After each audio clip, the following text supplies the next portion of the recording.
So we're in Laxey now, and of course this is one of the most incredible scenes you're going to see anywhere because of the flooding that's happened around the Isle of Man. Outside here, these are pictures here taken tonight. It's a double-decker bus that's overturned. It's on its back. It's in the river. The bridge itself seems to have basically collapsed. Paul, who's the landlord here, you saw it all happen. I did, yes, yeah. The bus came over the bridge and it stopped on the bridge.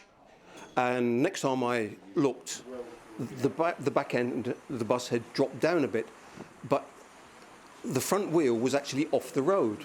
And I went and had a look, and it looked like the back wheel was in a pothole.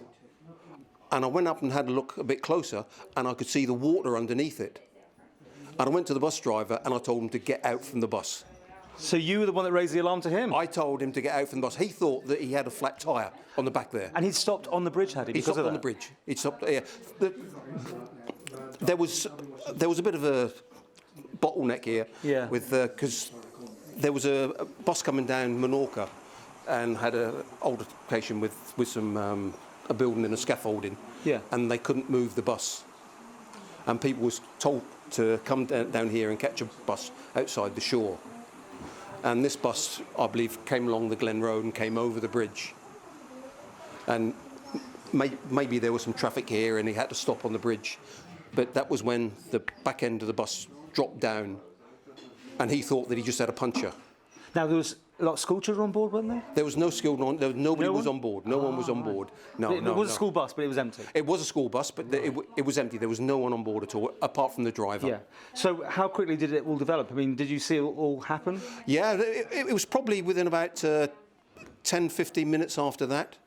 You could hear the cracking of the road going, and then the bus dropped down. And as soon as the bus dropped down, it blocked off the flow of the water. Which has caused you major problems here. It's caused us major problems. But a big bottleneck like that, has it came up? Oh, absolutely, yeah. We are flooded down in the beer cellar. We're flooded out the back in the brewery, and the brewery bar is just wrecked completely. And that bus is going to be there at least until tomorrow, I understand. We've got a problem now with the high tide tomorrow. If it rains during the night, and it's high tide about 5 o'clock tomorrow morning. Right. So if it rains during then, we could have another problem, because the bus is preventing the water from.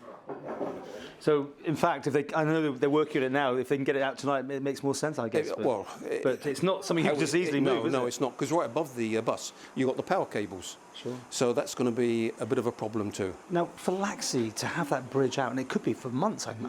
Dear. It's going to cause chaos here. It's going to cause, yeah, without a doubt.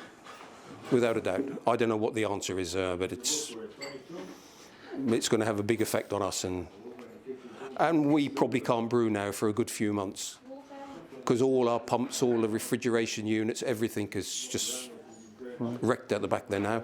Very well. I believe the driver's very grateful to you, and he's okay. And he's fine. He's fine. Just one of those things you just can't until you see it. You just couldn't believe it, could you? Really? Yeah.